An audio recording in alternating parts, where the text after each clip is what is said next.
Going on, everybody? Welcome to the Watchtower podcast, the non-Jehovah's Witness Watchtower podcast, and this is episode 139. 139. Yes, I said podcast, which, hey, maybe we'll start a new thing. It's the next step of podcast. It's podcasts. Now I can't even say them. Anyways, glad you guys could be here. Glad you guys could join me on this Tuesday. This is what we get. This is what we get to do on Tuesdays and Saturdays. We get together. We watch the signs of the coming, end times, last days that's going on, and rapture the church. I don't know about you guys. I'm ready to go. Oh, I know I say that every time, but man, I'm ready to go. I'm ready to be in the presence of the Lord. But since we are here, we still have a job to do, and that job is warning people of what is to come, getting people to Jesus. And so that's what we do on Tuesdays and Saturdays, and I appreciate you guys spending your time with me, whether you're watching now or later. Doesn't matter. I'm glad you guys are here. So this is going to be an interesting episode. It's called Church of Today, and so I came across some of these things. They were kind of made as satire things of the messages of today's modern church, and so they're little pictures and whatnot, and so I picked a few of them, 10, and we're going to go through each one, and I've got some things I'm going to say on some of them, and I've got some news on other things I'm going to say. There's some regarding what's going on with the immigration stuff, the illegal immigration stuff with other things. We'll get there. And I think it's going to be good. So yeah, this is going to be a kind of a grab bag of a bunch of different news things and everything that's going on. So it's going to be good. But before we get into that, I want to see what you guys are up to. And I always like to see y'all's pretty avatar picture things. I don't really know what else to call them. Let's just go ahead and start right here. And Rebecca, good to see you, Rebecca. Glad you're here. Glad you're here on this Tuesday. Hopefully you're having a good week. It's only Tuesday, but yet it feels like Thursday. Ay, caramba. Glad you're here, though. Asset Ministries is here. Hello, Zach. Well, hello, Asset Ministries. Glad you're here. Good to see you. We've got Carol Moody. I apologize, Carol. Hello from Missouri. Glad you are here. Hopefully Missouri is doing okay right now. Looks like we got Caterlin as well with the cat looking out the window. I'm just going to take a guess looking out the window because it looks like there's light there. But hopefully both of you are having a good Tuesday. Glad you're here. We've got the beautiful Carly. Good to see you, Carly. Everybody be praying, if you guys can, for Carly's back. She messed it up again the other day, and she's in some pain. So say a prayer for Carly. That would be awesome. We got Marcia here as well. Marcia. Good to see you. Hopefully you're having a good Tuesday. Coco Bear is here as well. Good to see you, Coco. Chris H is here. Yeah, I can't wait to see Jesus either, Chris. I cannot wait. I'm ready to go. We got Terry as well. Good to see you, Terry. Hopefully you're having a good one. We've got Pamela. Good to see you, Pamela. I'm glad I can make you laugh. That's good. We need more laughter in this time. If we would not be laughing, we'd be crying. That's for sure. And hopefully we're laughing enough that it's going to bring tears. We'll be crying with laughter. We got Matt. What's going on, man? Sounds like a podcast. Sounds like a non-stick pan. Well, somebody's going to take that now. So congrats to whoever takes that. We got Trace is here and Not As World as well. Good to see y'all. Glad you're here. If I didn't pick you out, it's not that I don't like you. It's there's just too many people to say hello to, but glad you all could join me tonight. So before we get into the stuff, the news, and all the jazz that goes along with it, we got ourselves just a tad bit of housekeeping. Housekeeping? I think you're sleeping. Housekeeping? All right, so for housekeeping, not a whole lot to go over, just the usual spiel. If you guys can, like, share, subscribe, get this out to as many people as you can. It's not about views, not about butts and seats, but it is about getting the warning out to people and getting people to Jesus and Jesus to people, like I said in the beginning. That is what we're called to do in this wonderful, blessed generation as we wait for the rapture of the church. We got two things we got to do: warn people and get people to Jesus. And we need to be busy doing those things. And so liking, sharing, and subscribing, with how the technology stuff works, it does help to do that. Also, follow me, Rumble, Odyssey, Telegram. Rumble is my backup streaming channel when the boot from YouTube happens. Could be today, could be tomorrow. Who knows? It's going to happen eventually. But when that happens, I'll be switching over to Rumble for the time being until I'm officially fully booted off. But will be on Rumble as a backup streaming channel. Odyssey is their break in case of emergency. Man, that's like 3 episodes in a row. I've got it right. Awesome. But hopefully we never have to use it, but it is there. I saw somebody asking a question the other week. Is there exclusive stuff on Odyssey compared to here? No, it's just a backup channel. So anything that's on Odyssey will be found here, vice versa. And then also Telegram. I've got Telegram to announce to you guys if I do get booted off YouTube, but it's also there. I post random things on there, funny things, news things, anything in between, just whatever I feel like posting at the moment, I will post on Telegram, and it's good to follow me there, because if I do get booted off YouTube, I won't be able to tell you guys on YouTube. I'll tell you guys on there. So, but that's it. That's all I got as far as housekeeping. And what we do on Tuesdays is we always do natural events. We just keep an eye on the trends as far as earthquakes and volcanoes. I'm not some meteorologist. I don't claim to be an expert, but I like to just keep track of the larger earthquakes and what's going on with the volcanoes, because as we know, those are going to be part of the birth pains of the last days, and they're going to increase in size and frequency. So we just keep an eye on these things. And so this past week, as far as larger earthquakes, there was a 6.0 in the East Pacific Rise, along with a 5.7 in the East Pacific Rise as well. There were some other aftershocks, smaller aftershocks going on over there. There's also a 5.8 in the Prince Edward Islands. There was a 5.6 in the Kermadec Islands in New Zealand. Then there was a 6.1 in Sola Vanuatu, 5.7 in Izu Islands, Japan, 5.8 in Las Palos, East Timor, and then a 5.9 in Pondagushin, Philippines. There's always one. But those are some of the larger ones. There's other earthquakes going on, but we just keep track of those. As far as volcanoes, currently 47 volcanoes actively erupting around the world right now, and that's +1 from last week, so we've added one.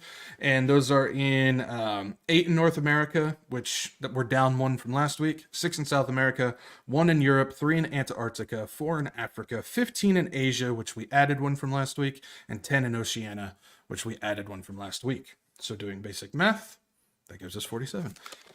I hope so, because I'm terrible at math, but it should be 47. Okay. All you math experts, go ahead and check, make sure I got it right. Okay. And that's it for that, as far as natural events and whatnot. So, you guys ready to get into this? You guys ready to pressing buttons that I shouldn't be pressing? Sorry about that. We're going to be getting into the wonderful messages of the modern church. I call it the modern church. It's really churches that have been infiltrated with mystery. Some people might call them woke churches. All of them apply, but these are the messages that they're pushing. They try and make them sound Christian. They put the Christianese spin on there, but in actuality, what they are preaching is the same thing that the mainstream people are preaching, and you'll see that trend as we go along. And so, we're going to start with message number 1 of the church of today, the modern church, however you want to put it. Right here. Jesus said, "Stop resisting." This is one that's really been pushed recently as of the 2020s. And they always like to say, oh, Jesus said stop resisting. We're supposed to make sure that we submit to authority and all that stuff. And they usually grab it from Romans 13, which is another one of those lovely things that's taken out of context. And so if we pull up Romans 13, it's usually 13, 1 through 2. It says, "Let every soul be subject to the governing authorities, for there is no authority except from God, and the authorities that exist are appointed by God. Therefore, whoever resists the authority," and that's where we're getting this from, "resists the ordinance of God, and those who resist will bring judgment on themselves." So usually whenever they're pushing this message of Jesus said stop resisting, they're quoting Romans 13, but it's usually always taken out of context. It's amazing how everybody can do that. And it usually flows into the second message, which was pushed by actually some people that you might know, that you might follow now. I'm not going to go into a big list just because this isn't about calling specific people. This is just about having the general idea. But if we look at this, it goes message 2, which is Jesus died for you, so take the vitamin. I had to blur that out, obviously. Hopefully that's enough. But yeah, so we're just going to go ahead and take that down because I don't want to get hit. But that's usually what it flows into. So those messages usually go hand in hand by going with the Romans 13, 1 through 2, which is governing authorities. You must submit to the governing authorities. Now, where the confusion, the contextual confusion of this comes from is who is the Bible deeming as the authority? And most people, they just naturally go with the people in select positions. And we'll take a look at some people that I'm sure you'll recognize here. Whether it be the police or your presidents or your governors or anybody in those offices, judges, they usually look at the authority figures as people. But when you look at this, governing authorities, well, I'm only going to speak from the aspect of America on this because I don't know how other countries, I know somewhat, but I'm not going to even delve into that. So I'm just going to speak from America. When it's talking about governing authorities, it's not talking about these people. What it's talking about is that the governing authority is the law of the land. So for America, that is the Constitution. That is what we submit to, the Constitution of the United States, at least for people here in America. So if these people are in conflict with this, then we don't follow these people. We follow this. And the ultimate authority that placed this in the position of power that we are supposed to submit to only works if that is in that's not the word I'm looking for, to this. So if you've got authority figures, whether it's a judge, a president, police officer, anybody in that perspective that is going against the Constitution and or the Bible, then we are not required to follow that because that is not according to the governing authority that God has given to us. And so when these people are talking about stop resisting, Jesus said stop resisting, and you need to take what the governing authorities are telling you, and you need to do what the governing authorities are telling you, and all of that goes against the Constitution and or the Bible, then we as Christians do not follow along with those orders. Our orders come from the Bible, which tells us that the Constitution is our governing authority. And anybody who goes against that, we are not required to follow. And so that is a message that is very much taken out of context by these modern churches who are trying to get you to follow along with the progressive idea of what we're supposed to be doing. Now, as far as everybody outside of the United States, I know some people don't have constitutions in their countries and whatnot. You still have the Bible. So if anything goes against Scripture, against the Bible in that way, then you are not required to follow along with that. And that is straight from the Word itself. So the context thing usually has an idea of, we're supposed to just follow what the authority people say. No, we follow the law of the land, which is the Constitution, which they treat like a piece of paper, but it's still the authority that God tells us to follow. So that's an important one to go with. So those are usually messages 1 and 2 that the modern church likes to go with. Now, if we take a look at message number 3, this is always great. And yes, these are sermons and stuff that are being taught from the pulpits nowadays, which is absolutely ridiculous. Masculinity is worldliness, and we must not be like the world. I don't know where they even get that from, honestly. I've tried finding where they find this stuff in the Bible, and it just I can't find anything specifically on that. But this goes along with the theme, the idea of, trying to, and this is something that I've been talking about a lot lately with the New Age series, is it's all about trying to reach that balance, the androgynous type of level. And so what they have to do is they have to try and balance the masculinity and the feminism. So they're trying to raise up women to the men, and they're trying to get men on the level of women and whatnot. And it's actually interesting that I saw this, because there's a video that I also saw that just proves the point that men and women are entirely different. So this is a little comedy for you guys. Check this out. Something like that.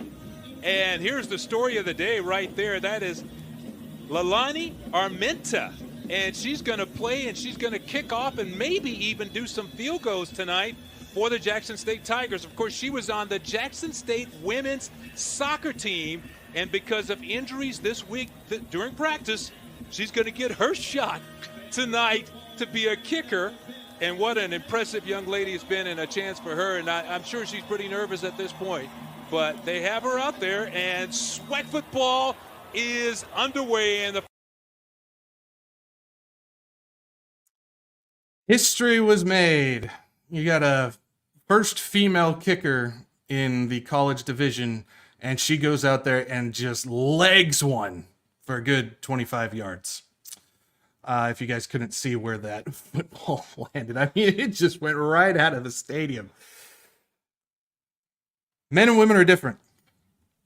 And this idea of trying to push masculinity as worldliness, and we must not be like the world. This is the push of trying to bring down the testosterone of men and to bring in the movement of feminism, which of course is message 4, gift of singleness. They try to put it in a positive type of light on this one, which there's nothing wrong with being single, but how they're trying to push it is in the feminist movement of, you don't need no man. How many times have you heard that from women nowadays? Oh, I don't need no man. I can do things on my own, type of thing. They're trying to push the feminism thing, the go out and you go girl, slay queen, that type of garbage that I don't know if any of y'all have ever heard that before. But what they're trying to do is they're trying to bring down men and bring women into the man's thing. So it's all about that balance. It's about destroying God's order of things and bringing in the demonic movement of feminism, which, if you guys haven't been watching my New Age series, we're just getting into that on Saturdays. So make sure you watch on that. But this is really, again, this is where they push the message of men and women aren't different and doing all this stuff. That's why I showed the video of that female kicker who clearly shows that men and women are built different. Could you imagine, and I'm not trying to, be mean or anything, but could you imagine her trying to take down one of those college players, tackle one of them? She'd get killed. She'd get annihilated. And so, again, they're trying to push it in by saying science says this, but in actuality, science says otherwise. And remember, God is the one who created science on that. So those are messages 3 and 4. It's about masculinity. Again, I don't even know where they get that from in the Bible. And then gift of singleness is the nice way of trying to push the feminism. It's trying to balance everything out in that perspective. And so another way that they can do that in a scientific way is message 5. This is funny. Reject the golden calf and drink soy. Oh man, this one's good. They're trying to attach the golden calf to, if you drink milk, then you're partaking in an idolatry type of thing. So you got to drink soy. This is, again, this bleeds into the same thing of trying to do the balance of things, the gender equality thing and all that stuff. But what they're using the soy thing to create soy boys. And I don't have anything to like put up on screen or show you guys, but if you guys do research on soy, if you go in and you look at soy and all the things and whatnot, there's a lot of studies, a lot of research studies that show that soy tends to reduce testosterone. So again, this is using a scientific type of deal to get people. That's why you see all the different things of the different nut milk, like almond milk and stuff like that. By the way, there's no such thing as almond milk or anything like that. That's not milk. It doesn't work that way. And they actually had to go through like the FDA and whatnot to do a challenge to try and make sure that they can put the word milk on there, even though it contains absolutely no dairy. So they're trying to, again, trick people into getting involved with this stuff, which will actually bring down testosterone for men. And again, it's all about the balance thing. So you've got the message of it, you've got the theater of it, you've got, you know, the politics of it, you've got the science stuff that they're trying to do it, and all of this is wrapped up into that wonderful bow of mystery religion and trying to bring that about. Now, this one is, we're going to spend just a minute on this one because this is really interesting. Oh boy. And I have actually heard a sermon where the pastor said this before. So I've actually heard this. John the Baptist owned nothing and ate bugs. How many of y'all have heard that before? Where they try and say, oh, John the Baptist did it, so we can do it too. I can't be the only one that's heard this before. I can't be the only one that's heard this before. So, if you guys know, which again, I'm sure most of you have, if you go into the WEF and, they're talking about the 8 predictions for the future, it's always that one, you will own nothing and you'll be happy. And then, of course, there's Uncle Klaus.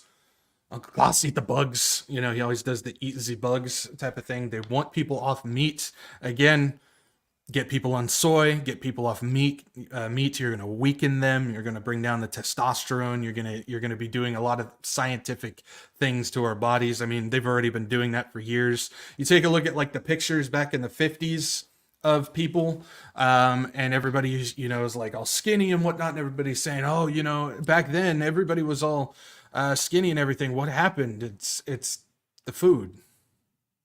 It's the preservatives in the food that they're putting in there. One of the main components of this is look at,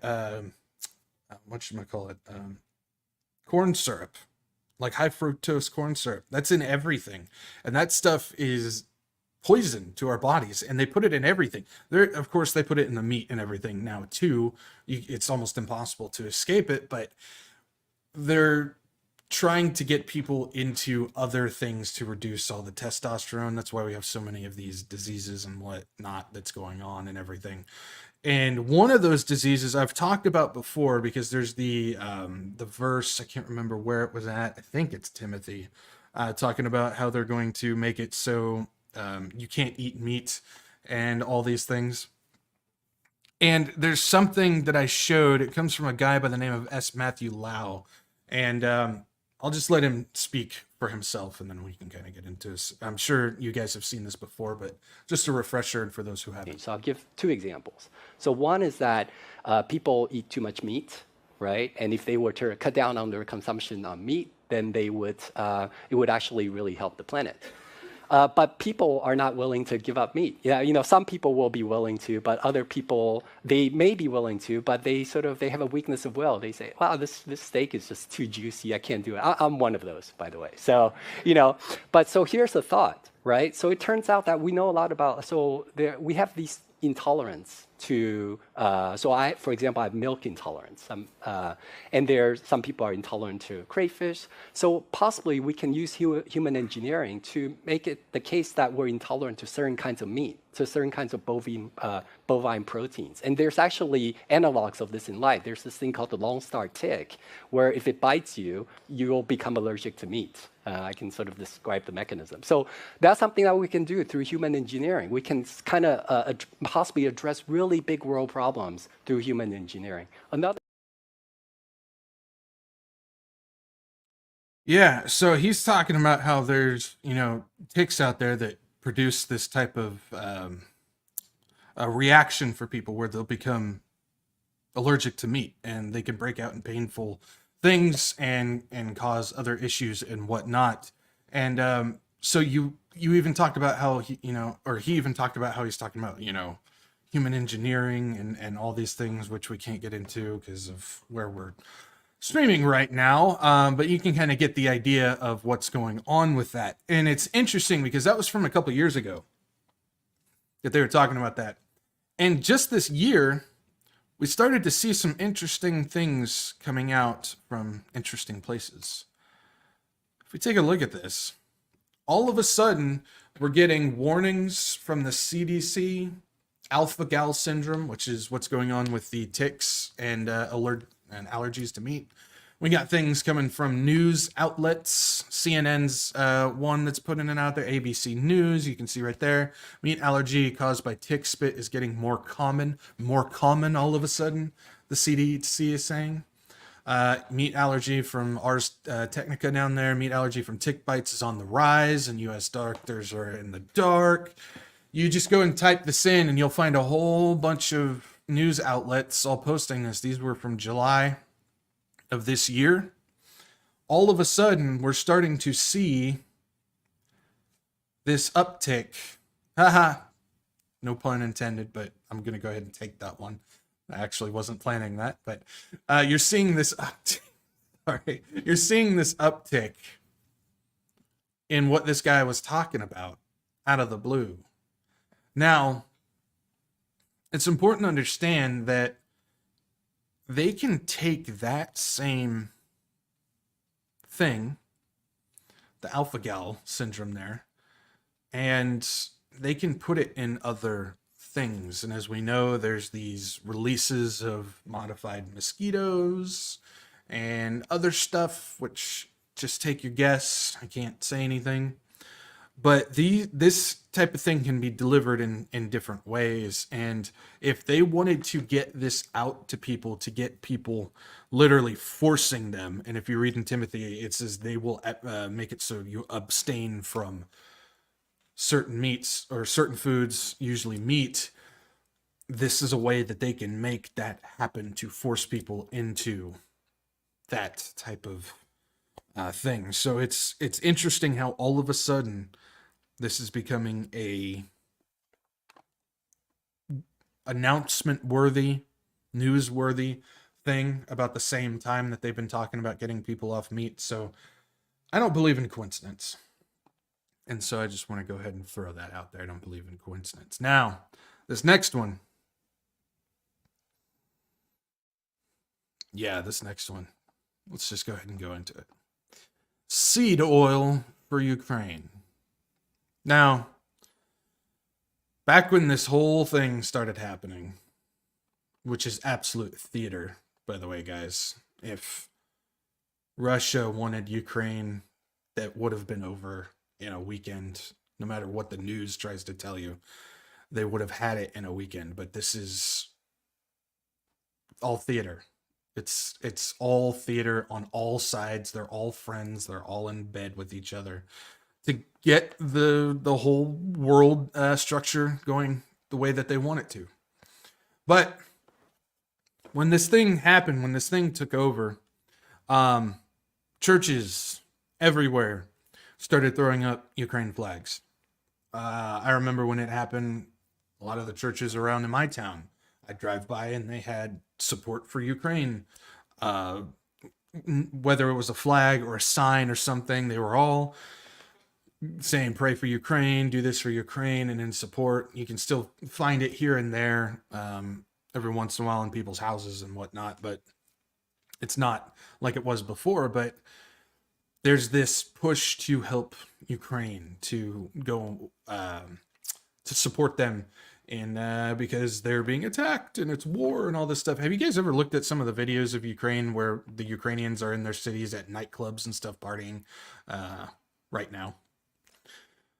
It's all theater. It's all in that way, but they have to push that message across. They always have to push that message across. So some of the things that I've seen recently regarding this, one of them came out of this SDG meeting which, by the way, no rapture. We're still here.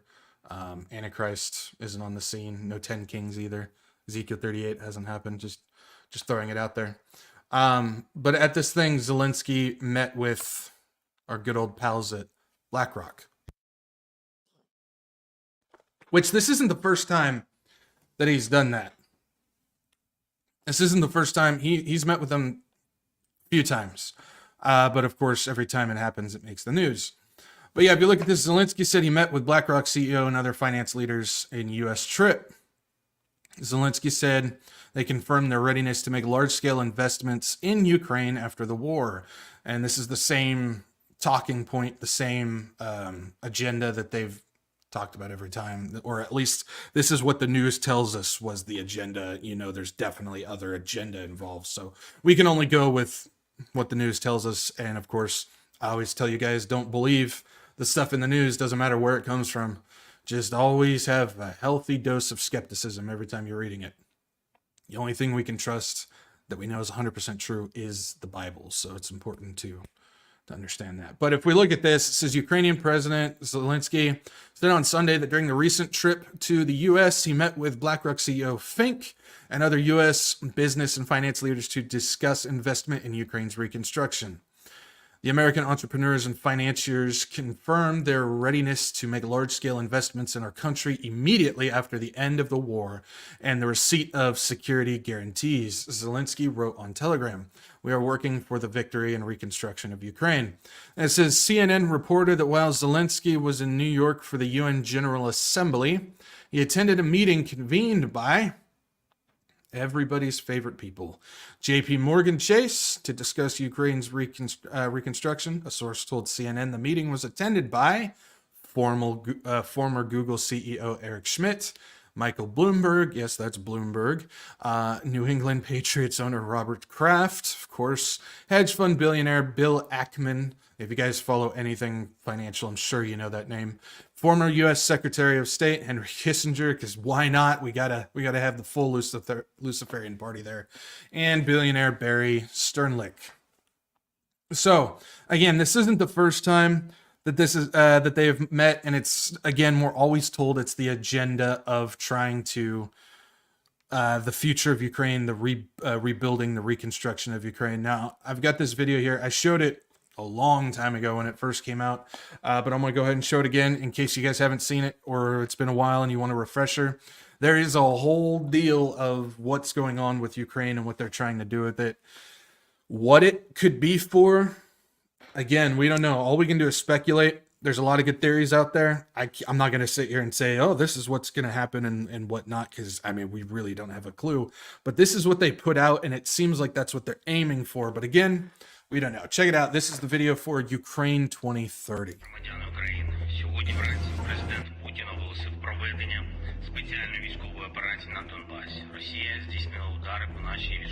Let's look 8 years ahead. 2030. The history of the new Ukraine is studied all over the globe. Why? Because Ukraine became the most digital and convenient country in the world. Scripts have replaced bureaucrats. 500,000 former public servants are successfully integrated in the new economy. No more red tape, but paperless. No more banknotes, but cashless. Yes, we became the first country to abandon paper money. Ukraine now has the best tax system for the IT industry and the most affordable e-residency. Thanks to Ukrainian engineers and programmers, the R&D centers of the world's top technology companies operate successfully, and Ukraine ranks first in the world by the number of startups per capita. Ukrainian courts are guided by artificial intelligence, and all notarial acts take place online. Ukrainian customs is fully automatic and the fastest in the world. Customs clearance and car registration can now be done in 3 clicks from your smartphone. Because of war and internal migration, we have built the most flexible and modern digital education. Brave military and civilians get quality treatment with modern remote monitoring and e-health systems. Ukraine also has the most effective cyber defense in the world. After the horrors of 2022, Ukraine focused on security systems. Now every production facility has its air defense system, and the sleep of Ukrainians is protected by an ultra-modern iron dome. The Ukrainian government is digital, more like an IT company in terms of the efficiency of implementing decisions, and one can register a land plot, start construction, open a business or get a license, and register a car or real estate from a smartphone, automatically, in one click. Ukraine is the freest and digital.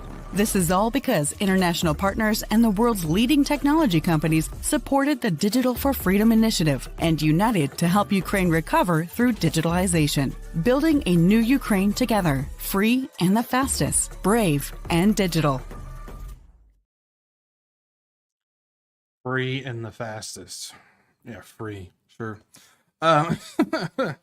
Yeah, so when you're looking at that, it seems like what they're trying to do is build a hub for a system, a digital system. You can see everything is done with AI. It's done digitally. It's done with all these different things. They've got the smart everything. They're trying to create a smart country type of deal, which is interesting, especially since all the money that keeps getting dumped to them. I mean, I think they just approved another 4 point something billion or something like that, I think.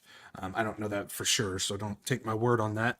Remember, don't take everything I say as 100% truth, guys. Go look it up yourself.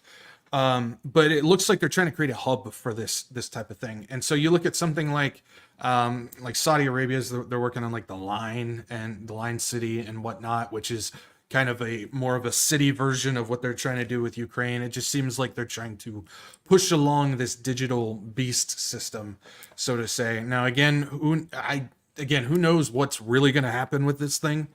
But what we see going on, and again, if Russia wanted Ukraine, it would have been done in a weekend. This whole thing of Russia stuff is falling apart and they're getting pushed back and this and that. It's all theater. Again, it's all theater. I went and I did an entire thing called Tearing Down the Curtain, where I show Putin and Russia is fully on board with everything that the WEF is doing, and it's all in cahoots.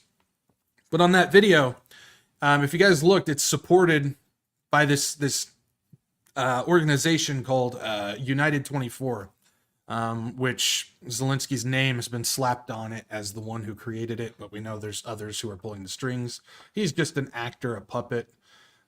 Yeah, he used to be like a Chippendale and stuff like that, if you guys don't realize that. But United 24, now I've talked about United 24 in the past. They've got some very curious people that are involved, like this guy, who his name is Demna, and he's the creative director for Balenciaga. Now, if you guys don't remember, I did a huge thing on it. I'm not going to get into it this time.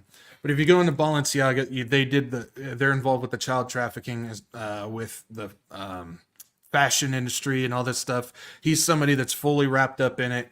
If you guys want to go deeper into it, I kind of did I went into that as well in the past, where Ukraine is basically a child trafficking hub for not only sex trafficking, but also for organ harvesting and whatnot. And I mean, that is like the hub of the world for that, because even their laws are built specifically not to punish anybody who gets caught doing it.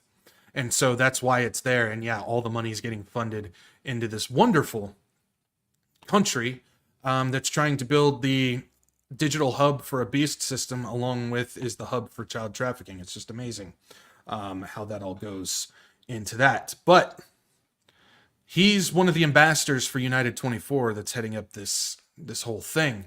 And the reason why I bring this up is because Zelensky recently, he named somebody who he wants as ambassador as well. And her name is Marina Abramovic. And Zelensky asked her to be the ambassador for Ukraine.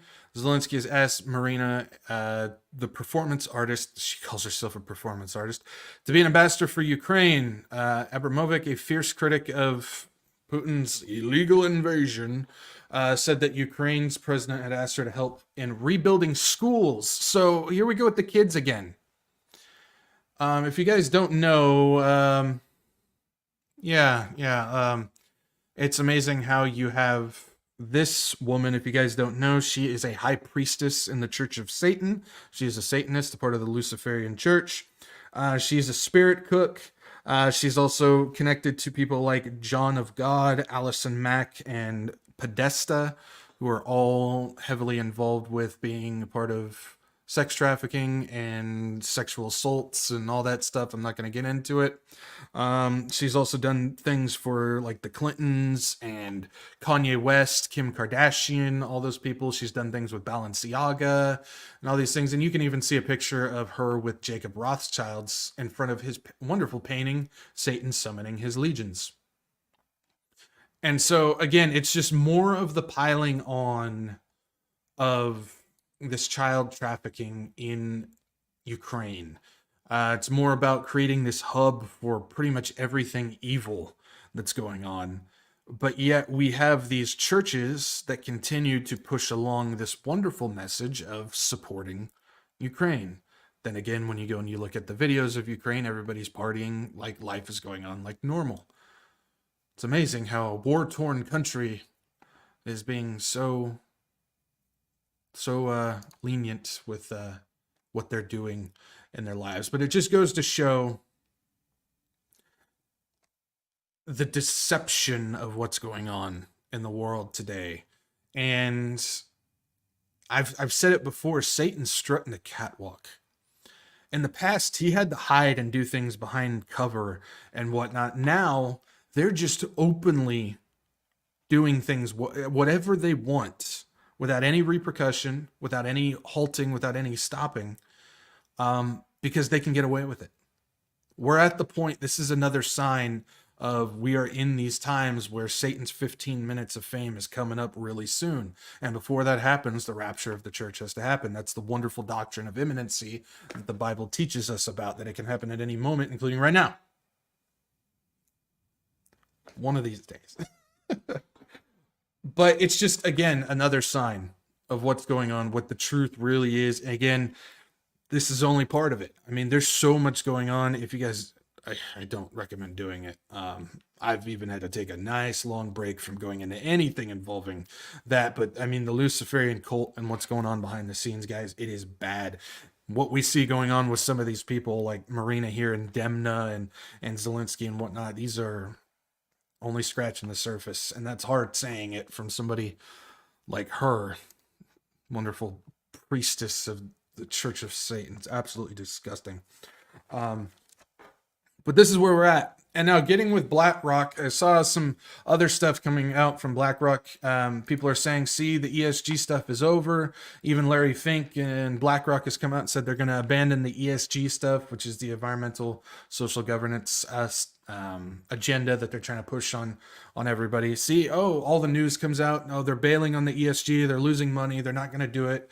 Larry Fink said all this stuff. But if you guys look beyond the headlines and see what's going on, BlackRock is not bailing from ESG. Nobody is bailing from ESG. So we get this. And of course, Reuters, again, just always got to take these things with a grain of salt. But right here, it says BlackRock's Fink said he stopped using the weaponized term of ESG. This is from June of this year. BlackRock, Larry Fink, at the forefront of the business world's adoption of environmental, social, and corporate governance, the ESG standards, has stopped using the term, saying it has become too politicized. So now they're keeping the same agenda, they're keeping the same program, they're just not going to use the term. They always like to change the words, change the terms. I mean, like they've changed the term with recession and depression and what all that means and everything, because they continue to just change it with what they want it to do.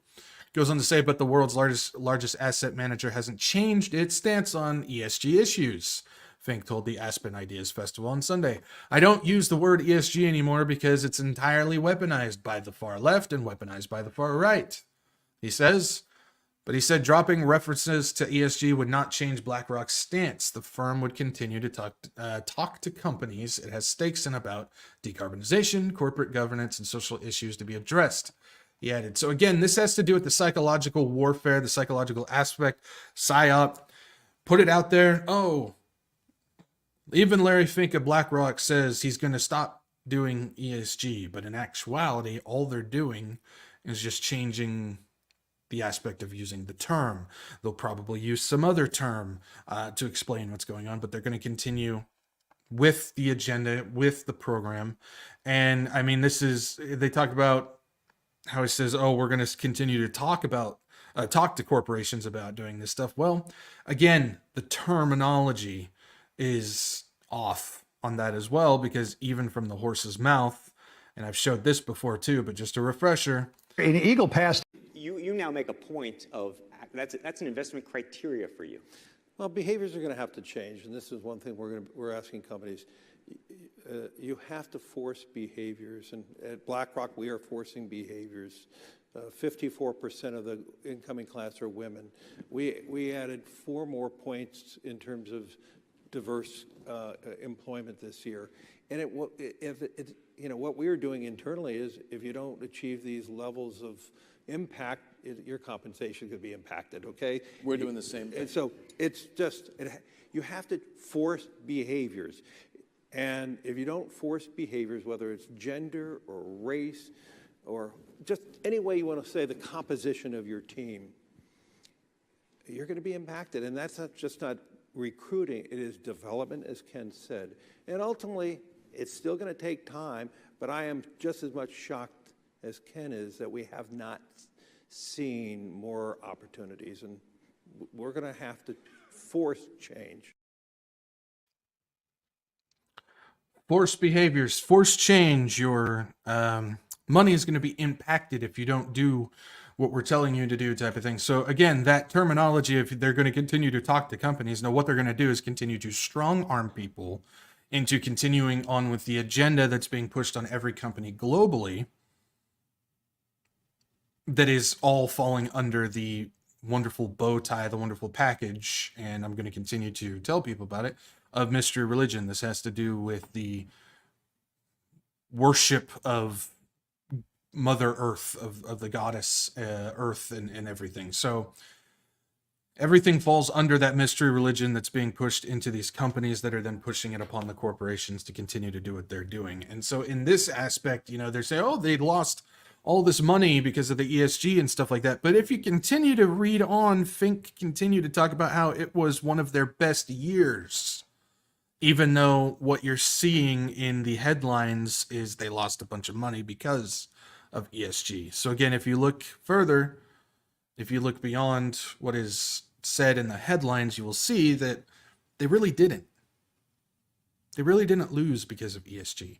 And so all they're going to do, because it's now become a politicized weapon that's going to continue on to be used, the ESG scores and all that stuff, but they're just going to change it. Not the agenda, but the terminology. And that's what they always do. They always change the terminology on these things. So that's something to go with on that. All right, let's get into message 8.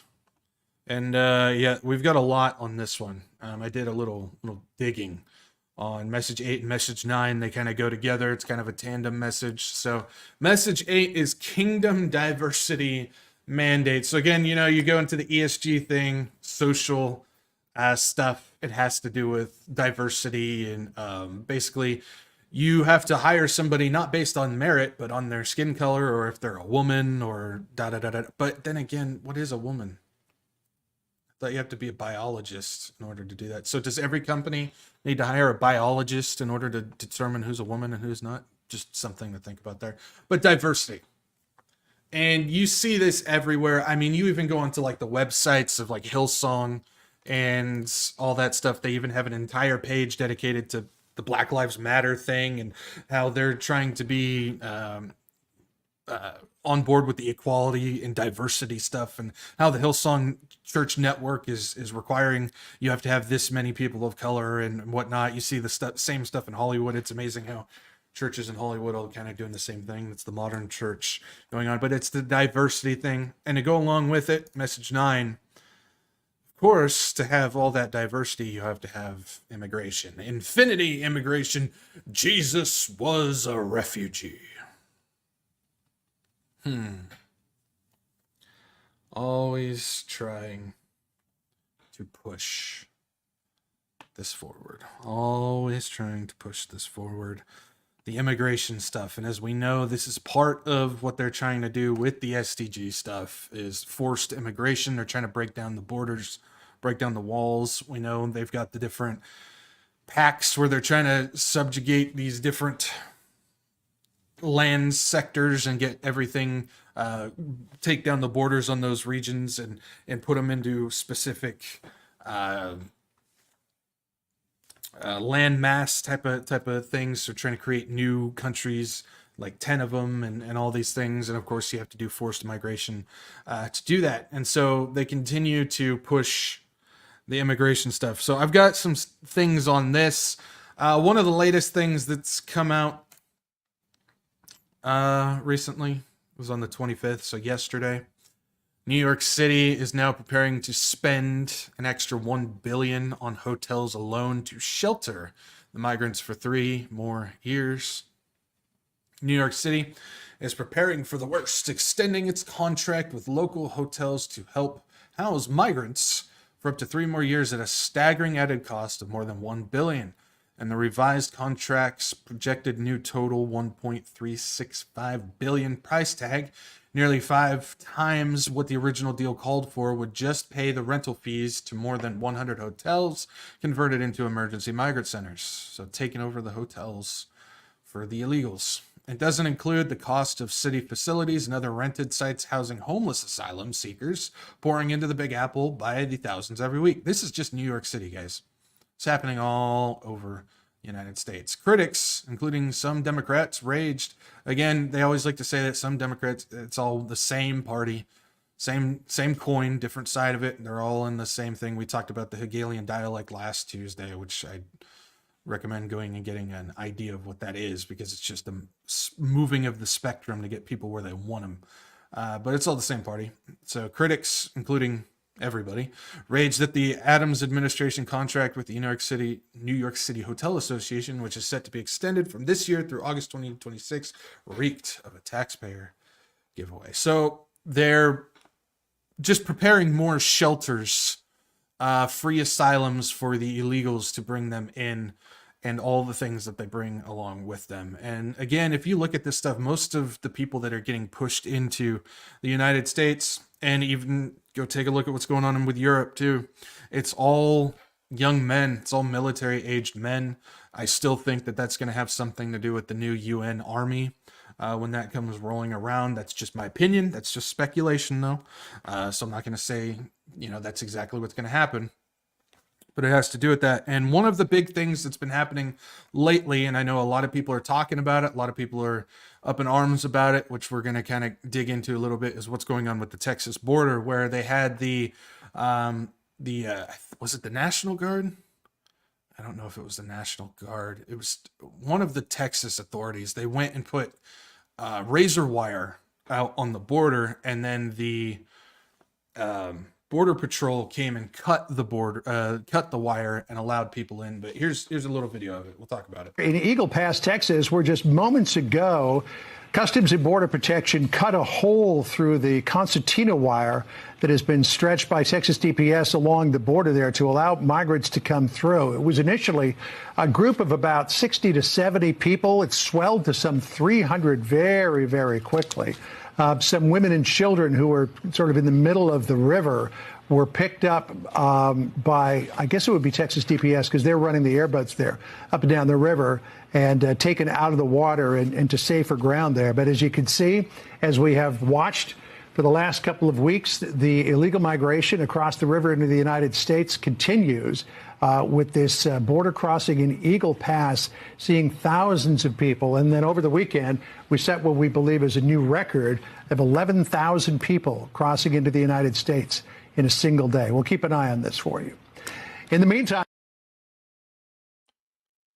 yeah, so that's just one part of what's going on. It's happening all over the United States, but that's one part. And I wanted to talk about this specifically as far as what's going on with Texas, because I know a lot of people are, there's some moves done by Abbott recently where, he kind of made some moves that were, a lot of people, Republicans and stuff, were saying that's good, but there needs to be more. You need to do more. Why aren't you doing more? You kind of did a step in the right thing, but in reality, he really didn't. And so we're going to talk about this real quick. And this just, again, goes to show it's all the same agenda. I've showed the video before. I don't have it right now, but it's, when Klaus was getting interviewed. He was talking about how they've penetrated every single office in every single country. They've got their guys in there. The only way that you get to power is to be one of those guys. And yes, that includes your favorite politician, whoever they might be. But they're all a part of the same group. They're all being fed this type of same stuff. And so one of the big things in Texas, which I'm not sure a lot of people other than Texans know, is a thing called the Colony Ridge Development. So if we take a look at the Colony Ridge Development here, we see this here from FAIR. Everything is bigger in Texas, including the sprawling migrant enclave. And this is from this year, the summer of this year. The largest illegal alien colonia in the United States is getting bigger. Located just north of Houston, the massive Colony Ridge development is home to more than 75,000 residents, nearly all of them illegal migrants, illegal aliens.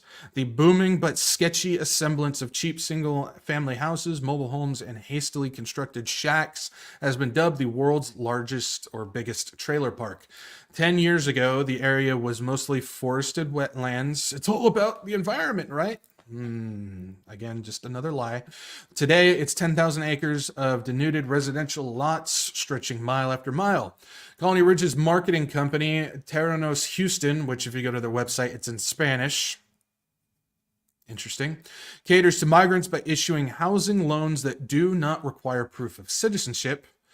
Prospective buyers simply use easily attainable individual taxpayer identification numbers, ITINs, with no need for a valid social security number in the application process. Amid the apparent privation, depredation, and illegality of the U.S. Immigration and Customs Enforcement, the ICE, is nowhere to be found in Colony Ridge. Shocking, right? Something that big and that illegal should be on the radar, you would think, right? Operation Lone Star, which is Governor Abbott's multi-billion-dollar response to the Biden administration's open border crisis, is also missing in action. That's convenient at this migrant area where bigger is certainly not better. In the absence of appropriate civil and criminal law enforcement, expect more horror stories to come. So you've got this huge 75,000 resident lot development full of illegal aliens, and neither ICE nor Governor Abbott's group will touch it. If something is that significant that they would know about it, why aren't they doing anything about it? Well, I'm going to show you why. So first things first, I know the first thing people always go to, which I always do too, so I'm not knocking it, but I always check out, where these guys' profiles are at. And yeah, you will find Greg Abbott on the website. He is one of them. He's a part of that group. So he's in the club. We see that. But again, I wanted to know a little bit more about what's going on with this. So if I dug a little bit deeper, found some more information coming out that I wanted to investigate, went to this place called Texas Scorecard. And in this article, it says Colony Ridge is known for its dealings and associations with Gulf and Sinaloa cartels. In 2013, 300 acres of Liberty County, which is where Colony Ridge is at, lands were used to host the largest and most sophisticated marijuana growing operation in U.S. history. So now we got drugs involved with this. Anybody surprised? The area broke another record in July 2021 when the Drug Enforcement Administration raided a multi-million-dollar methamphetamine manufacturing lab in Colony Ridge. Hang on to the methamphetamine. We're going to go back to that. But that was also in Colony Ridge. Terranos Houston. Oh, that's that one website built to help the illegals get the houses without any information. There they are again. The marketing program for Colony Ridge advertises to illegal aliens by indicating that they do not require traditional bank loans, nor do they need social security numbers or a proven job history. Instead, they operate through owner-financed lots for illegal aliens who don't qualify for certain loans. You've got yourself a racket, a housing racket for illegals here. And the only people that can afford to do that are big guys. Just hang with me. I'll get there. As challenges continued surfacing as a result of record levels of illegal border crossings, Colony Ridge Communities, the land development company responsible for providing loans for the construction of one of the largest illegal alien settlements in America, is funded by one of Governor's Greg Abbott's major donors. I saw that and I go, I want to know more about that. I just want to finish reading this first. Liberty County, just north of Houston, is home to the fastest growing Hispanic population in the country and one of the fastest growing school districts in Texas. In 2020, the Colony Ridge settlement included approximately 20,000 residents and now includes an estimated 75,000 and growing, I might add. And growing. Now, that spot right there, they made an accusation, and I wanted to know more about it. They said, Colony Ridge Communities, the land development company responsible for providing loans for the construction of one of the largest illegal alien settlements in America, is funded by one of Governor Greg Abbott's major donors. I wanted to know more. They didn't give me anything else other than that. So I went digging, saw some of the names who were involved with Colony Ridge Communities, and indeed, I find a contribution tally from William Harris, who's one of the main guys in Colony Ridge development. And you will find, starting from 2018 to 2022, anywhere from $100,000 to $300,000 donated directly to Greg Abbott. Follow the money.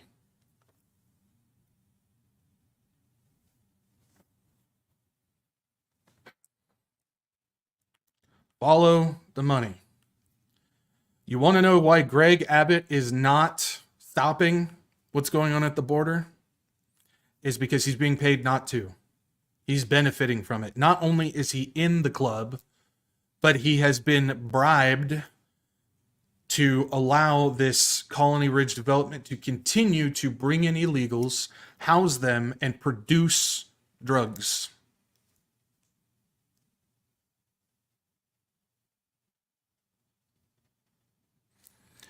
They're all in the club, guys. They're all a part of it. Obviously, money is one of the huge things to get people going, but there's always so much more going on behind the scenes that we just don't see. And we still have people that continue to go, Greg Abbott, he's he's red, he's good. He shipped out some people to New York and on to this place and to that place and da. Theater. It's theater. Nothing more. It's theater. So I kept looking more into this because I wanted to know more about what's going on with the drug stuff, what's going on with that. Found this. Texas massacre happened in America's largest illegal immigrant colonia. That is the Colony Ridge. And drug-related shootings. This massacre, this guy killed 8 people, including a couple children. He was on the run, made it to like Chicago or something like that. I don't remember exactly, but that's only one story of what's going on. But looking at the increase, because everybody's talking about the increase of drugs in America, and yeah, it's really happening. We're talking about how it's certain parts of certain cities are becoming zombie land, so to say, because everybody's strung out on these drugs, opioids and whatnot. And we just looked at the article where one of the main things that's going on in Colony Ridge is methamphetamine, whatever, meth. We'll just say that because I'm not a doctor. I won't say it properly. So, we look at things like this, where it's the deadly fourth wave of the opioid crisis linked to shocking rise in fentanyl overdoses. This is from Los Angeles. This was yesterday. Came out yesterday, yeah. Fentanyl, an extremely potent synthetic opioid, is roughly 100 times more powerful than morphine and 50 times stronger than heroin. While technically approved by the U.S. FDA to treat pain and serve as an anesthetic under the right medical conditions, fentanyl's recent emergence as a street drug has exacerbated and worsened the ongoing opioid crisis. Here we go. In the United States. Now, researchers from the University of California, LA, report U.S. overdose deaths, including both fentanyl and stimulants, have increased by more than 50-fold over the past 13 years. And if we keep going, in 2010, health officials tied 235 deaths, 0.6%, to a mixture of fentanyl and stimulants. In 2021, that number rose to 34K. That's 32.2%. In fact, by 2021, stimulants like cocaine and, there it is, meth, became the most common types of drugs found in fentanyl involved overdoses across every single U.S. state. The troubling rise in death tied to fentanyl and stimulants represents the fourth wave of America's long-running opioid overdose crisis, researchers explain.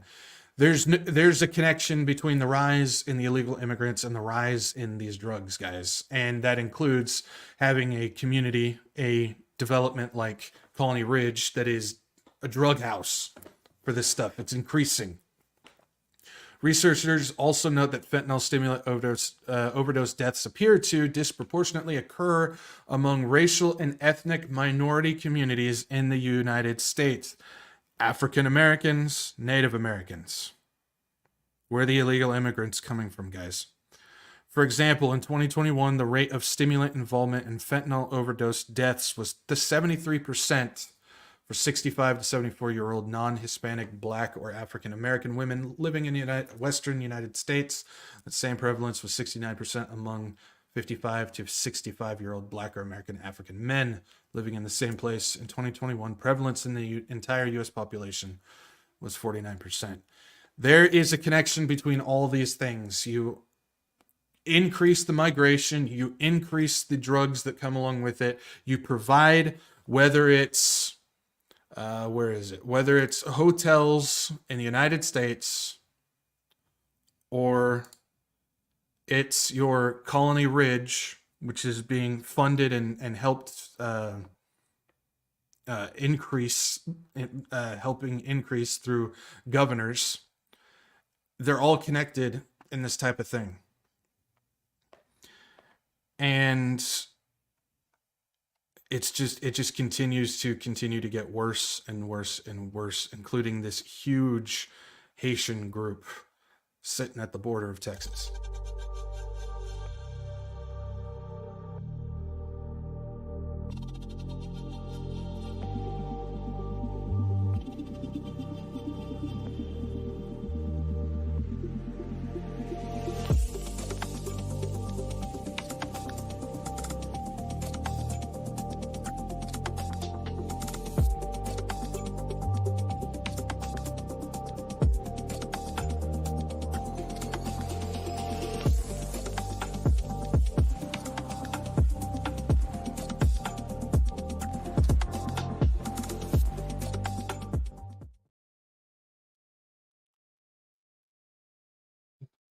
So this is all one giant agenda. The forced migration, the governors and the president working together to make sure that these illegals come in, whether it's for drugs, money, they've got blackmail on them somehow. There's so many different ways for them to have control over the puppets. There's a reason why they're in place and all these things. And you've got these massive groups that are just pouring over into the United States. And it's not just the United States. Go do some research on what's going on in Europe. I know the focus is on the United States, but actually Europe's in a worse spot than we are when it comes to what's going on with the immigration problem over there. That's actually, believe it or not, it's actually worse in Europe than what we've got going on. I don't know about drug stuff, but as far as immigration itself, it's worse over there. And it just continues to get worse. And all this drug use and all the immigration and everything creates these zombie lands.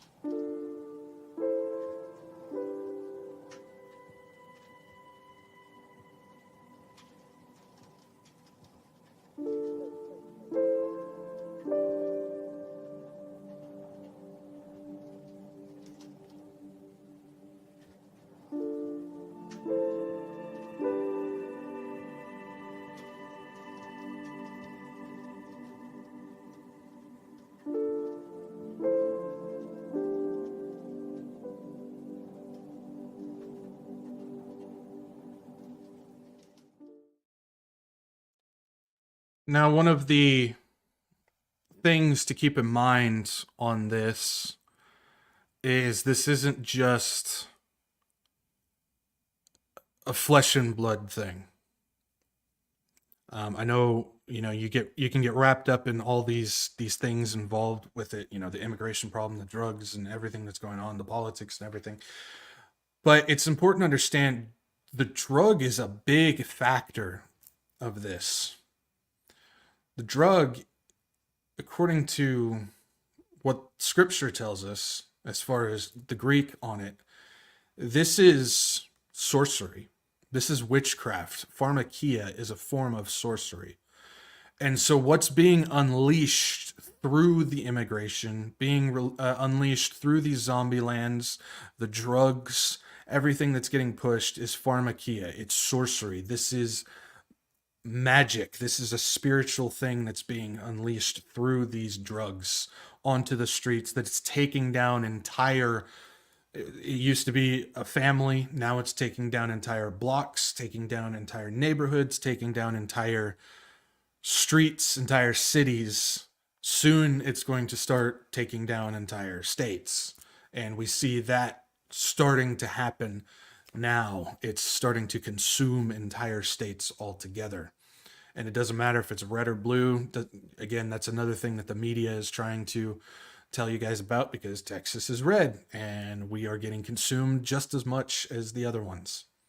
This is sorcery.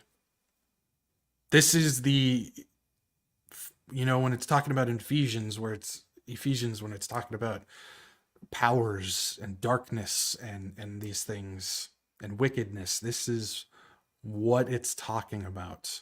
Now, again, we live in a modern day where we just look at that and go, well, it's just a drug problem. Well, it's really a sorcery problem that's being done. And it's another fingerprint showing Satan is rolling through with this as well. So it's something to keep in mind.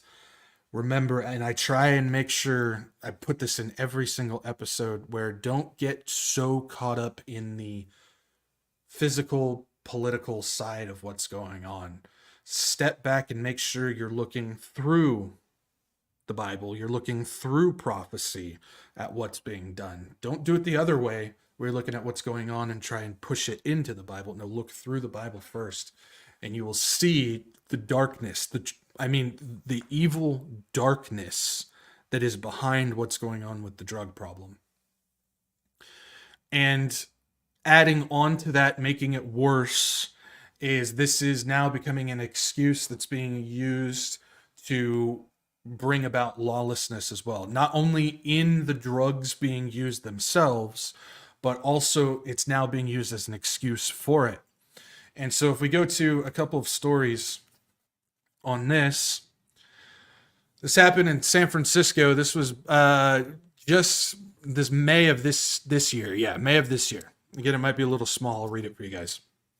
But it's family of slain Twin Peaks photographer lament jury deadlock. So basically, the pair were accused, and this is a man and woman who were accused of murdering this person.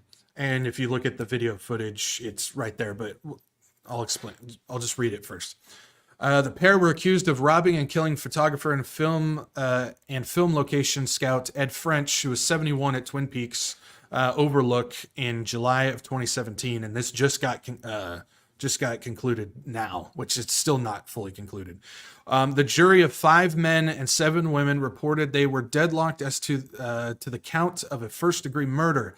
The 4-person juror number 12 told the court that they had taken at least 7 or 8 votes with respect to Miss Decor's guilt, who's one of the people who committed the murder, and had become hopelessly deadlocked. They also reported being deadlocked as to Mr. Mims, the other guy involved.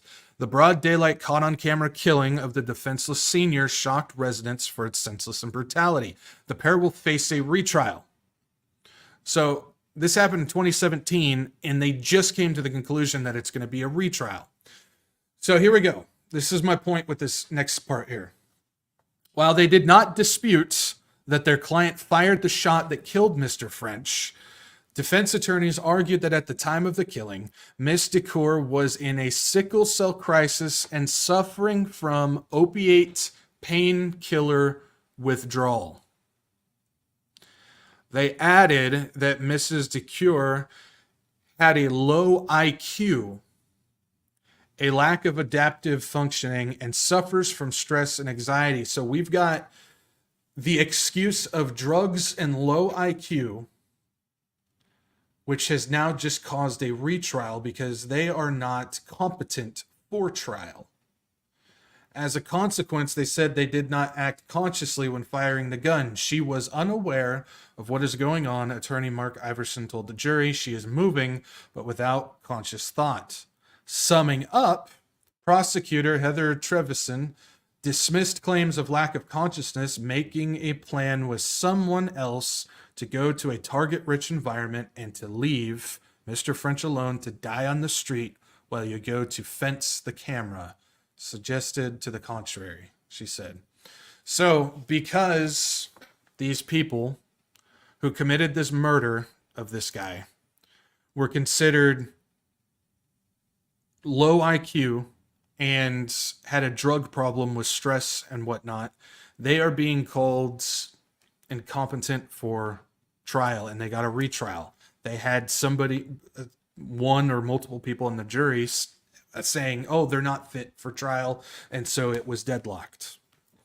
And this is becoming a reoccurring thing now.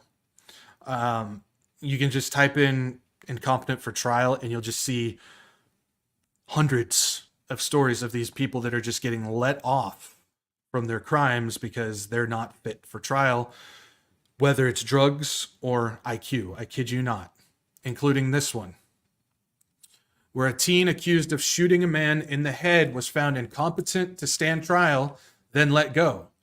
That same teen is now being charged with shooting another man in the head.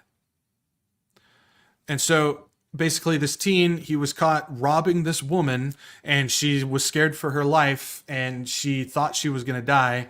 And so if you read the story, which I got a couple pieces here, it says, and yet police said you are the lucky one. Lucky because an hour earlier, police believed that the same teen who was robbing this woman shot a man in the head outside of a nearby market, nearly killing him. That man is still in the hospital. Members of the anti-violence nonprofit Minnesota Acts now were there and worked to save the victims' life. We did not think that he would survive that shooting, said Bishop Harding Smith, who leads Minnesota Acts now. What happened that day never should have happened.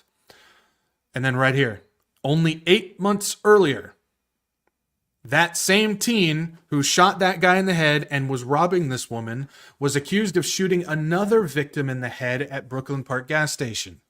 In the case, the teen, who already faced more than a dozen other crimes, was found mentally incompetent to stand trial due to his mental health and low cognitive functioning. So he was let go, and he continued to do what he was doing. So when you add in, we've got the illegal immigration, the illegal aliens piling in, that's being manipulated, being put on by people way above the president of the United States, way above the governor of Texas and all the other states that are on the border and everything. They're putting this in place to get all these people in. Everybody involved is benefiting. All the heads are benefiting. We got mass drugs coming in, which is sorcery, that is creating zombie lands, that is producing a lawless country, that is now not only creating laws to create safe zones for drug use, but it's also creating laws where you can just rob under a certain amount of money, whatever you want from the store, you won't get hit. And now, if you go and commit murders, if you're hooked on drugs or just have a low IQ, which goes with the dumbing down of the thing, then they get off and they can just go about and go ahead and do it again. This is the lawlessness, the increase in witchcraft and sorcery. This is the takedown of America that is going to have to happen. It's going to have to happen. And so this push of the drugs and the immigration, that is being pushed by these modern churches with diversity mandates and immigration because Jesus was a refugee, and all the excuses and out of context things that they push to try and go along with the narrative that's being pushed is falling directly in line with what prophecy tells us this end times are going to look like. The increase in lawlessness and sorcery and self and the brutality and all these things that are listed in these prophetic verses is all increasing, and it's coming to a head where it's going to collapse the United States of America. You have to take down America. This is the last bastion in this world right now, and it's going to have to fall. And we're seeing that being done right now. And this leads us to the last message that the modern church is pushing, and this one's tricky. And I'll explain why. Nations are idolatry. Now, this one is tricky. And I'll explain why. Because there's extremes on both sides to this one. And this is why I put it last. Nations are idolatry. Now, what the progressive modern church is trying to push with that message is open the borders. Your nation is an idol. You're putting that ahead of your person. So just like we went over with the refugee and the diversity and stuff, they're trying to use that as an avenue for that, which we see that happening all over the place. We know that. But I'm going to flip it, and I'm going to say it is also true that nations are idolatry, and I'm pointing my finger at America. Because this is the rise of the Christian nationalism in what's going on, specifically America. Again, I'm not out in other countries, so if you're in another country, I don't know if you have your version of Christian nationalism going on there, but in America, it is heavily here. You might know it as Kingdom Now, or Seven Mountain Mandate, or Dominion. It's the blending, tying them together too tight of the politics and the church. Now, a lot of people like to take what I say with that and push it beyond what I'm trying to say. We are still to stand for righteousness as Christians. We are to do that. We are to stand for what is right. But at the same time, we have to logically understand what is going on in the times right now and understand what's happening. Now, we have a lot of people that are out there pushing for a presidential election that is clearly rigged, that anybody who comes into that power, into that office, is clearly a part of the club. Yes, talking to people like Trump, because a lot of people still think he's the savior. But we still have the opportunity for like school boards and things like that that seem to get overlooked. But all the view is put on the presidential stuff. And even people who think a governor is going to change anything, when go take a look at Mr. Greg Abbott. Doesn't really have a leg to stand on. If you're a Texan, you'll get it. But so while that message is being done in the modern church to promote these no border progressive type of agenda type of thing, it still is an idol for a lot of Christians. They hold so strong to president, to the country. And yeah, I know a lot of people say, you've got an American flag in the back. Yeah, I do. I am very thankful that the Lord put me in this country. I absolutely am so thankful that I lived in such a blessed country. In my opinion, it is right now the greatest country left in the world. That's not saying much, but it's the best option out there. We're not free. We aren't, some bastion of Christianity anywhere. We're anything but I'm thankful that I'm here. But I've also come to the conclusion that I have let go because I know what's coming. Now, again, people will like to say that and go, "Oh, well, you're giving up. You're not standing for righteousness." That's not what I'm saying. I'm saying you have to understand the times that we're in and go with what we have left.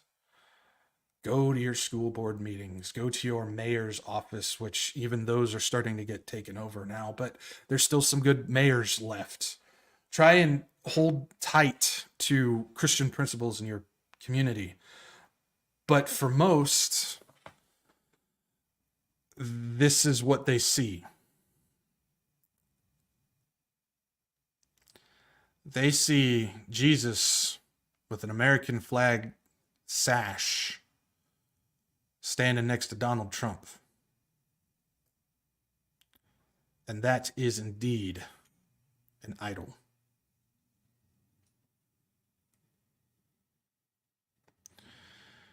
Many people, they don't want to admit it, but they do.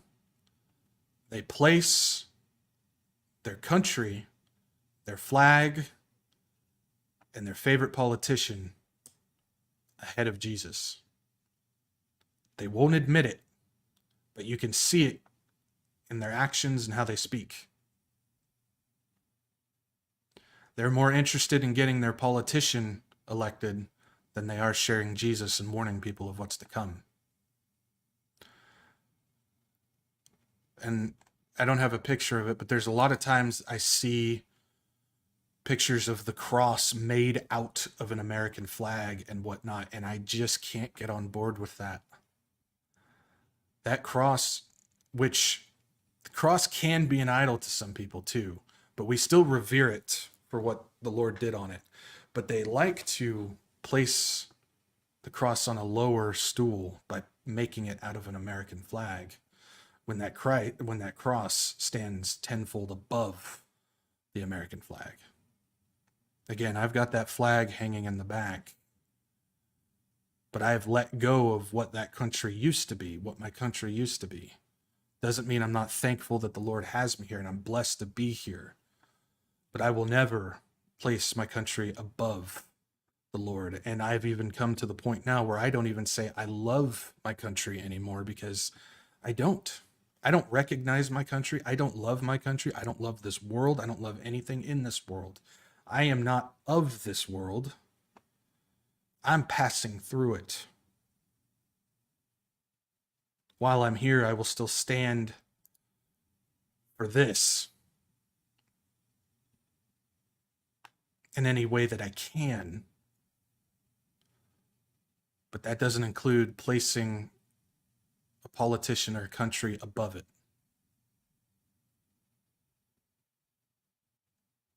So again, while this does pertain to what's going on in the modern church of trying to bring about these mystery religion agendas, this is also true in the fact that many Christians have taken the place of a Christian nationalist, where, again, they don't want to admit it, but they have their priorities in a spot where it shouldn't, and they have made an idol out of their country. And I'm calling out Americans specifically on this one, because my, oh my, we are an arrogant country. We are an arrogant country. We need to let go. Understand that the times that we're in. And again, don't take that out of context by saying, "Oh, don't stand for righteousness, don't do it." I'm not saying that. I'm saying don't place it as an idol. Don't place it as an idol. This world is falling. America is falling. It's going to happen. And we need to be focused on what the Lord needs us, or not needs us. Lord doesn't need us. We need to be focused on what the Lord wants us to be doing, and that is busy in His work, and that is warning people what is coming, getting people to Jesus. And to end this thing, I always end it with the ABCs: salvation. It's a childlike faith. It's a childlike trust. He makes it simple. Not as simple as a lot of people like to do by saying just recite the sinner's prayer and be saved, because that's going to send a lot of people to hell, unfortunately. But it's already simple enough. A is you admit that you're a sinner. This is the act of repentance. It's admitting that you fall short. It's admitting that you are a sinner and that you need Jesus Christ, the only one that can save you. In order to truly believe in Jesus, you must understand why you need Jesus, and that is the act of repentance. So you admit that you're a sinner. Once you do that, you can truly believe in Jesus Christ. You believe that he is the one and only Son. He came down 100% man, 100% God. He is the one and only God-man. He lived the perfect, sinless life. And then he died on the cross and defeated death by rising again on the third day. For anybody who believes in him will be saved. He took our place upon that cross. He took the beating that was ours. He took the suffering that was ours. He bled the blood that should have been ours. And he did it for us.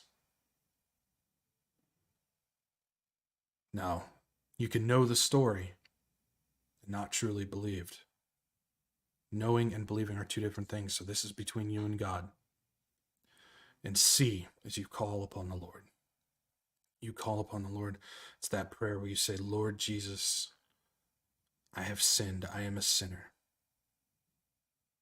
I repent of those sins. And I believe that you came down as the one and only Son of God, and you took my place upon that cross. You died and rose again for me, Lord. Lord Jesus, come into my life, come into my heart, and save me. And if you truly believe, you will be saved. And soon, so very soon, imminent, he's going to come and get us and take us out of here before that day of the Lord happens and all hell is unleashed upon this world. You do not want to be here for that. If you think it's bad out there now, it's going to be a whole lot worse. Indescribably worse. There's no words that can describe the hell that's going to come upon this earth. Don't be here for that. Don't be here for that. Accept Jesus today. For real. All right. Let's see here. Looks like I got a question here from Rebecca Clifton. Says, how do you speak to your church about the Hillsong Bethel music that they play? Oh, okay. I get asked that quite a bit on emails. It's a tough one. You need to, first of all, study up. You need to study up on what's going on with it. There's two things I recommend. Rebecca, if you're still here, you're still listening, email me and I can send you the links to them. There's two things that I recommend, first of all, to watch. One is a sermon by this guy, Pastor David Henneke. He does a sermon on why his church doesn't play Bethel music anymore, which that's a really good one to start with. That's the one that I actually started with when I got pulled out of the NAR church. And then the second one is Third Adam 2, specifically the second one, because that one really dives into the music side of things. That's done by Spencer Smith. Again, I recommend David Henneke's thing first to kind of give you a good little foundation, and then check out that. Those are two things. And then just get some, you need to be fortified on your own knowledge of it first. And then best thing to do is get a meeting with your pastor alone. Don't just pull him to the side after service when he's busy and his mind is in other places. Don't do that. Get a meeting with your pastor. Just bring it up gently. You don't need to flood him with a whole bunch of information. Just say you're concerned about this, you saw this stuff, and then give him the information that you have found. And as a pastor, it should be his job, A lot of pastors won't do it, unfortunately. Hopefully yours will, but it should be his job to then look into it and learn and take some time to do that. And if he looks into it and he's willing to learn, he will see it. But that's the best thing. I will forewarn you up front. Don't expect change. I've done this to a couple of pastors where I've tried to explain it. I've actually, how I learned to go about it is actually from David Henneke, because that's how he did it, and he's a pastor and whatnot. So this is what he told me how to go about it, and I tried it, and he told me up front, he said, don't expect change, and he was right. So the two pastors I've tried to do it with, nothing ever changed on it, because they were refusing to learn about what's going on. But that's how I would do it. Study up on yourself. Again, if you're here, Rebecca, email me. I'll give you those links to those videos, and then get a private meeting with your pastor and give him information and let him learn. Hopefully the Holy Spirit will lead him to have a heart of a student and learn about this. So, and pray a lot while you're learning, while you're studying, before you go to your pastor. Be praying for your pastor to be willing to be open to learning. That's the other thing I would say. So, but I'm just forewarning you, don't expect change, because a lot of them refuse to change on it. So, all right, that's it. That's all I got for questions. Hopefully that answered that question for you. And thank you guys for being here with me tonight. Thank you guys for joining me tonight. Yeah, a lot of stuff. If you guys can, like, share, subscribe, get this out to as many people as you can. It's not about views, not about butts and seats. Again, it's about getting the warning out to people, getting people to Jesus, and Jesus to people. That's why we do this. Liking, sharing, and subscribing helps get it out to those people. So if you guys can, that would be awesome. Follow me, Rumble, Odyssey, Telegram. Rumble's my backup streaming channel. When I get booted off YouTube, could be today, could be tomorrow, who knows. I'll be streaming on Rumble. Odyssey is break in case of emergency. Hopefully I never have to use it, but it's there in case I do. And then Telegram is where I would let you guys know if I do get kicked off YouTube. And I also post other exclusive things on there as well. So make sure you guys follow me on there. If you'd like to support this ministry, if the Lord places it upon your heart and you would like to support this, I do have donation links down below: CashApp, Venmo, Give, Send, Go. I truly appreciate everybody who donates and supports me. So thank you for that. I also accept prayers too. Thank you for those who pray for me. And I think that's it. So if the Lord does not come back by next Saturday, we got part 9 of End Times New Age. We're getting into the divine feminine and all that stuff. So make sure you join me for that if we're still here. Hopefully we're not, but if we are, then we'll be doing that. And like I always tell you guys, make sure you share Jesus with somebody this week. Tell somebody about Jesus. And all right, I'm going to leave you guys here. You guys have a great week, and Lord willing, I'll see you guys on Saturday. Peace out, and Maranatha.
You're still here?